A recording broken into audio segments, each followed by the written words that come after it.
I'm running for mayor again because it's a position in which I think we made great accomplishments. A lot of good things are going on in the city of Fargo.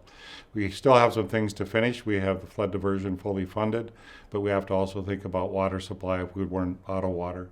Because we're such a large community, we have to think of climate and what's going on in the climate, and you have to be better and ready both ways. You have to be ready if we don't have enough water or if we have too much water. The other elements in the community that we're looking at strongly is mental health issues, which we have police and fire and different people handle, but can we do it better? Mobile One is one of our elements that we tried with our team in picking people up, getting them to the right place without having police officers involved. It treats many of the community issues where we have to help people out. The other areas we have to strongly look at is what's a community approach to mental health, working with the state and how we might do that. Affordable housing, we'll have a housing study come out and look what we need to do for housing. Childcare, can we work with the state to get vouchers for lower income? Can we do different things to help in the childcare area because we're having people have difficulty doing jobs because they don't have good childcare. So there's a variety of different things that I've been working on that I'd like to complete or finish or get moving forward. And that's working collaboratively with a lot of people. I have great relationships with different people and feel that I can get the results that the community would like. I actually like approval voting because I think it gives you a chance to find out that people still do like you. You may not be their number one, but yeah, I'd say they take you if they, had to have a second choice. I see a lot of people frightened about it because they don't quite understand it. But if you think about it, you may have out of 7 candidates, 2 or 3 you like. And you can say voted for the winner because your person who you like might win that. But you don't also have the opportunity to a person you don't like. Approval voting helps because it puts out people that you feel would be good for the community. And as you look at the 7 candidates, they're all a little different. So when you try to figure out who you like or don't like, I still think it's an experiment in our community because people don't quite understand it, and I think this will be the defining election for people because they will better understand it after this election. Because a lot of people come up to me and say, what do you think about it, Tim? And I say, let's just see how it plays out because it may reveal some things you didn't know, and it may give you better insight as to what the public feels. They feel as a candidate that they like or like several of them. And also, what are the messages of those candidates? So it gives me a better idea. If I win, I know what the other 2 candidates might be up there in numbers and what their platform was, and then realize, okay, safety is a big issue. They really feel strongly about it. Oh, this is an issue. Oh, somebody else feels strongly about it. But I think it helps to read the community better. I think every time we have an election, it's amazing to me how many people run. That county, it doesn't happen in the county, and it doesn't happen other places, but for some reason there's great interest in city government. And I wanted to look closely at, do we add 2 more? Because I think it would add diversity in different points of view. I think sometimes with 5, I'm a little trapped with a 3-2 vote, and it's sometimes you don't have the dynamic to have somebody else you can talk into the proposal. And I want to look strongly at adding a 7th. Now, we tried to do a governance committee or election committee, and we didn't have a lot of interest in the community, which disappointed me because I would have liked to let's have a really good discussion about this and see what we can do to improve the ability in people. With the present system, you have 5 commissioners. You can kind of choose which one you want to talk to. You can talk to any one of them, and you see some people, go to one person or the other. Would 7 help? Because then would you have more people that people could talk to, and perhaps have people not fearful to talk to somebody, but be able to articulate what their issues are. So I would like to look strongly at 7 people on the commission. We've had a couple communities that had like 14, 15 people on their council or commission, and they cut back to a smaller number. I think if you get the right number, I don't necessarily feel I would have to increase the amount of people that represent the people. And there's a little inefficiencies that come if you get too big. So sometimes it appeared to me when I've watched other governments, when they're too big, then everybody wants to talk, get their point of view in, almost get FaceTime, because then the community knows they're concerned about them. So that was one of the questions in the governance committee was, let's have a discussion about this. Is it tied to population, or should it be tied to wards, or should it be tied to certain numbers? And I'd have to look long and hard if I went higher than 7. difficulties with, if you truly do wards or demographics in the communities, how would you divide it? And I looked at that several times. It's hard to make equal wards throughout the community. Now, Moorhead has grown up with wards, so they've kind of worked their ways through that.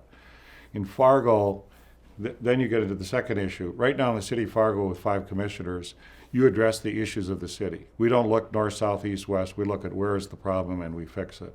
Sometimes in ward systems, you have somebody trying to protect their ward or get some money spent in it or wants a building to come there or wants a business to come there. And we get into this competitive, I want my neighborhood taken care of over your neighborhood. I actually like the system where we're concerned about the whole city and you look objectively as what's the greatest need. Which street needs to be fixed? Which area needs the water main changed? What areas do you need to do things? Our community, and normally when you talk about bad roads, normally fixed rate in most cities is 10%. Our fixed rate is 4%. So our numbers are 96% of our roads are taken care of, and we have a 4% problem child. And that 4% is what we focus on. So to me, objectively, you look at the community more as a whole, and people will vote for who they want to vote for. It doesn't necessarily matter whether I'm from the south side, east side, west side. People will vote on the candidate that will do best for the city. And to me, it's what is the best representation and will take care of the needs of the community.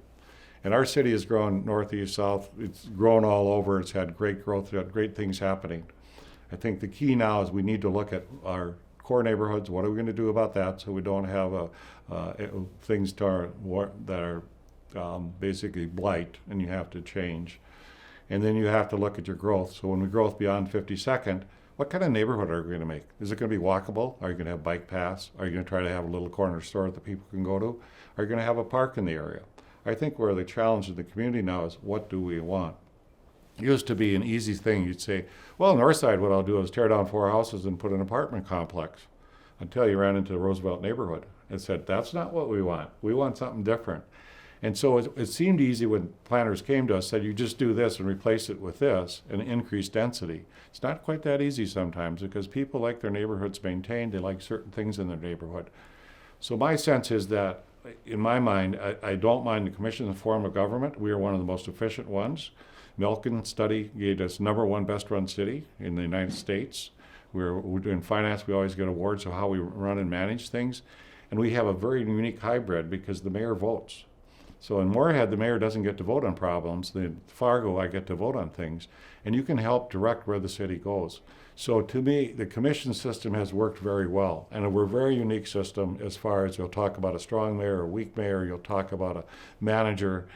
One of the comments was if you're in a council government, your manager will always do state of the art, what's going on. In the city of Fargo, our team always does state of the art. So whether it's my public works director or if it's somebody else, the salt we use on the streets is less than Minnesota because we are cognitive that people don't like salt all over their cars. We listen to people and try to make things happen. We get potholes out there. We're going to be really busy this spring. But asphalt, it's been so cold they can't come off for another 2 weeks, but people notice. We do cleanup week. There's a variety of things we do innovatively. And I always chuckle the first story I heard about carbon credits. So one of the guys figured it out. Hey, we can do carbon credits. And the team was like, what are you talking about? They're never going to pay. And so we got into carbon credits, got into the program. And the first check came out for $600,000. So this is real. This is really helping us out. So the team leaders that I have in the city of Fargo are always state of the heart. Our water plant is unbelievable in what it does. And I hate to say it, but the red is really dirty. And they're able to clean it up and have the great drinking water we have in the community. But it's just real innovations that any one of the directors is fantastic. So the strength in Fargo is right hires, right people, makes a tremendous difference on the quality of your services. You know, in some ways it has to be better communication or the ability that people feel they can reach out. When I got into this position, I assumed my phone would be ringing all the time. Very surprised that most people communicate with emails. You know, they'll text you or email you. A lot of stuff is not verbal or discussed. It's oftentimes doing that. And I think the community, we still have to make all commissioners easily accessible and allow people have to feel they can come into City Hall. I have an open door policy. I see a variety of people for a variety of reasons, some which I can take care of, some that have nothing to do with me. But I think people have to feel there's access and I can get to talk to my commissioner. And I think one of the things I want to work on a little bit more is, even myself, when I try to get a hold of the commissioners, sometimes they don't answer their phone, they don't get back to me, those types of things. I think we have to work more vigorously in making sure our communications is better and people can feel they have accessibility.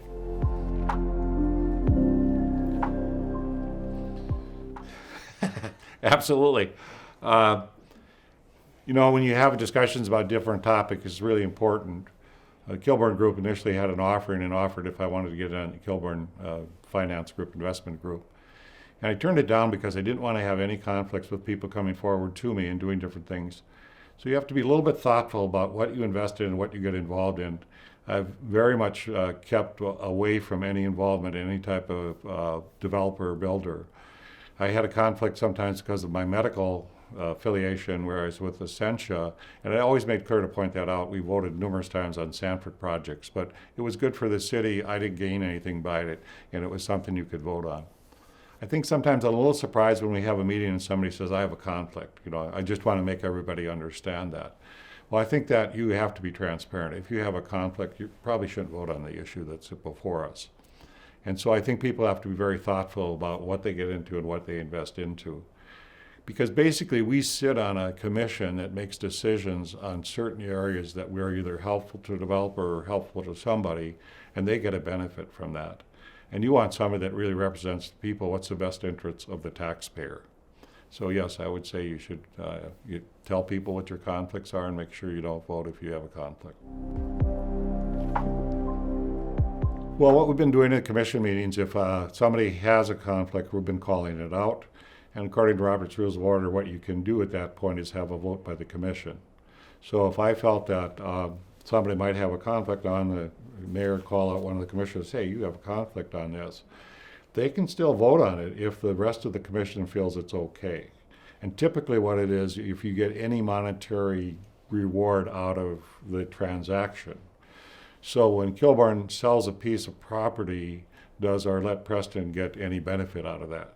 So there's different corporate structures that Kilburn has. She has to make sure she's not part of the one that will get a benefit from that. But the commission at the same time could say, we don't think it's a conflict, we want to let her vote. You can vote on that. So the vote would be, should we allow this commissioner to vote? You would take a vote, and if they said yes, then they would be allowed to vote. But Commissioner Strand's really stickler on conflict of interest, and John would tell you, that nope, you got to refrain from voting. So. Well, you can censure somebody, but that just a censure basically is trying to do a public humiliation of that person. Unless they break a law or do something different, I'm not aware Attorney General can do anything about it. It'd be an interesting dialogue to have. Yep. I don't know. I mean, it might be interesting to take a poll. We're going to meet every 2 weeks anyway, but it's always been put out there that people work 8 to 5, and we all know that's not what everybody works anymore. It's been kind of been a city tradition, and we've done it all these years. It might be good for a doodle poll or something to say, people, what do you think is better? Because we also have 7 a.m. meetings. So when we go through tax assessments and come out and reveal that to people, we start at 7 in the morning, and I think that's a little tough on some people as well. But it might be something good. There's nothing magic about 5 o'clock other than that been a tradition forever, and it's within mind. Theoretically, people are off work and can be there.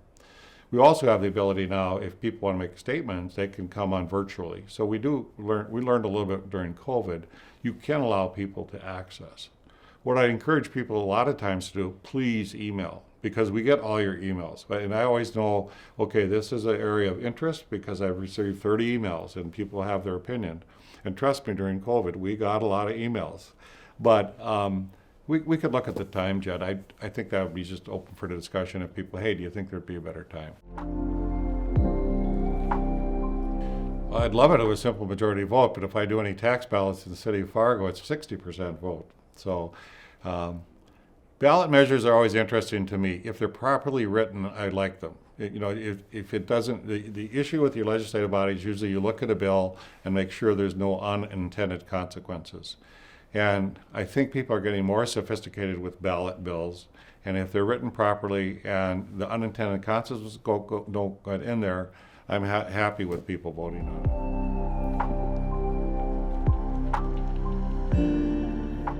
You know, term limits are a great discussion because when I got into this thing when Denny Wallaker died, actually to our home rule charter, I would have been eligible for 3 more terms. So it's an interesting nuance on it, somebody who dies in office versus not. Term limits to me, if you're doing a good job, you're either going to be voted in or voted out. Case in point, this election, I'll either be voted in for what I do or not.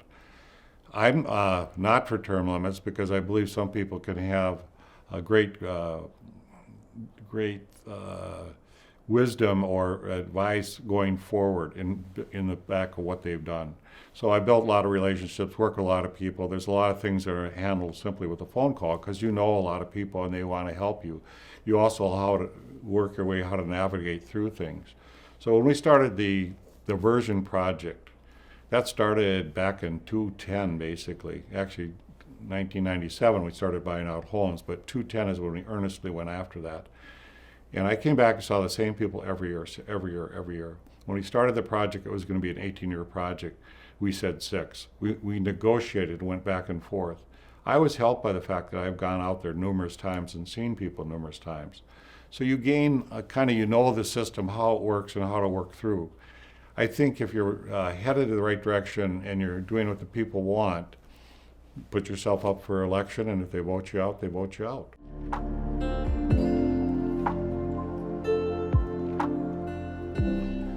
That's a great question because I've talked about making it a full-time position. And if you make it a full-time position, what are you going to pay? And you got to think about who might serve as your mayor, what type of salary is reasonable. Because if they were a teacher, what would they normally got as teacher and what would you pay them with a higher salary? The amount of work I see the commissioners do is not a full-time salary. So the commissioners, I'm in the city offices all the time, just about time they come in and do different things. It's truly a part-time job. Might think about changing it a little bit to have a little bit more money in that for, again, like you say, if you have to, aren't able to do your regular job on a regular basis, do you give them some money to help make up for that? So you may want to think more than 25, and I would do a market survey on that. On the mayor's office, what I've asked Jill Manette to do is what do people pay a mayor that normally is the size of city and what the responsibilities are. So the mayor has a lot more responsibilities than the commissioners. I make the budget. I'm aware of everything going on basically in this whole system. You're on 24/7 basically. If there's a fire, a police issue, or any issues, I get called. And it's something that's very much in your blood. You're just always just thinking about, I don't want a fireman injured, I don't want a policeman injured, kind of want to be aware of where there may be danger points or things happening. As the flood comes up or the water comes up in the spring, you're full-time figuring that out, what we have to do. Do we have to sandbag? Do we not? Where are we going to go future? So the mayor of Fargo, one guy said, all you do is go to public relation events. I said, no, it's not that at all. But you tackle a lot of different issues every day, Monday, Friday, if not the weekend, just to make sure our community's headed the right direction and we're having the right things in place for things to happen. We have a blizzard, you have everything ready. You have a water issue, you have enough people, parts, and pumps to take care of those types of things. So it's always type of forward thinking and what's going on right now in our community. And people love great services. I hate to tell you that, but they love it when their streets are plowed and things are done right. Our garbage men do a great job. And so you have to think about that of you want somebody really invested in the community and in the city of Fargo. We have a lot of volunteers that serve on our task force and commission, and I think seriously we have to start looking at that. Do we start to give them, because it takes their time, but the reality of that sometimes is that you're asking some people as citizens to give for the community, but you don't recognize that takes time and effort on their part, away from their family, away from their job, away from different things. And in some communities, that's what happens. We've always relied theoretically on volunteers, but you also are relying on your volunteers' expertise. And if I appoint somebody to a commission, I always look at their background, what they've done, what their education is, how can they help this commission? And it would be something that we should thoughtfully think about. Maybe it's time to pay them an hourly rate for the time they put in. I would love to have it that we all have the same amount of budget because that would be all the same equal play, right? And when you do a campaign, one of the things that, when you get into statewide politics and when you get into our state or federal representatives, they spend a lot of time raising money. And I raise some money, but I don't usually like to spend any more than I raise. But my concern is, are you only going to have people who have money being your representative? And is there a time in which we need to think about, can we make the playing field equal, and you pick your best candidate? You pick your person who you think either represents you or you like or you think is going to do a great job. I'd like to give everybody kind of an equal opportunity to do that, because otherwise you're going to see people theoretically try to buy a race. And this should be a position any citizen in Fargo should run for, and if the people like the mayor or who the candidate is, that should be voted in. But they should not have the ability to get their message out and not have you have serious consideration. I'd like to be judged, you line me up against the other candidates, am I the best candidate? But I'd like all of us to get our message out there and what we're going to do, so then as public you can choose. We've been trying all sorts of things to get civic engagement. We had a town hall on climate change. We had it packed. A lot of people were there. We've had a sustainability committee, and we're starting to get some people come to that. I sometimes think people feel it just doesn't matter, but it really does matter. We're having some discussions with New Americans to try to see how we can work with that workforce and what the needs of that community are. So there's people come to me all the time with new type engagement tools, what you can do. And a lot of it is either Facebook or Twitter or different type of modalities so you can get people engaged. I have a young man working on WebEx, and it's an interesting concept as well. Sometimes when things are going okay for everybody or seems relatively okay, you don't have a lot of input. But what I didn't like is when we had the riot. And that, to me, is something you're not hearing all of what's going on in the community. So you have to work really hard to make sure you hear everybody's voice and know we're okay. Because it's kind of like, we're okay, but. Well, what are the buts out there, and what can we make better? City government has a certain amount of purpose. The county does a lot of the social services. I can push the county to do the social services if they're not listening, if people aren't hearing, or if there's something we can do better. Legislators, sometimes you want them to listen a little bit better as well. And so it's always interesting to me, because somebody will say, well, Tim, you can do this. I said, no, actually the state can do that. I can't do that. But we'll go talk to the state about it. And the state always says, well, Tim, you control the property taxes. And I say, I control services we give in our community, and they cost a certain amount. Yes, sir, I do. But I can't cut all my property tax if I can't pay for the services. But you as a state have some of this, what do they call, legacy fund? Perhaps out of that legacy fund, you can figure out ways that help our citizens. You got almost $9 billion there. What are the things that you could do to help people want to live in North Dakota and get some relief, get some help once in a while? They did a 12% property tax relief a couple of years ago, and that actually was very helpful. Should we rethink about that? Maybe we should do a 5% tax relief and do it every year. Maybe we should help with just stay with inflation. So if inflation's 5%, we give you a 5% tax break, because you're making that money in the legacy fund, and what are you going to spend it on? Because ultimately, if you don't start to think of what to do with the legacy fund, somebody's going to put a ballot measure in, and we're all going to get a check for $1,000. But what would be better? Have good infrastructure, have people living in their houses, having my elderly people not taxed out of it, and having so that the community does well. So let's think of ways to make our communities do well and our residents do better.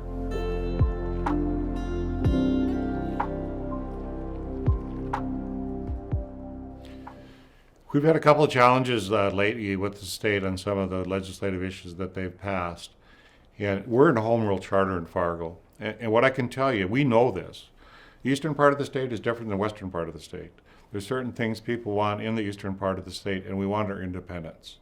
We would know what our community wants better than somebody telling us what to do. If we wanted to do something about plastic bags, we should be allowed to do that, because it would be a community discussion that comes up with that. We had a discussion about having guns in home sales. State said it one way, we said the other, we won on that. Home rule charter prevailed. So what people have to remember, we're very unique as a city. We get to make many of our decisions ourselves. And so make your voices heard if you want something or want us to do something. The commission actually does have the power to do that.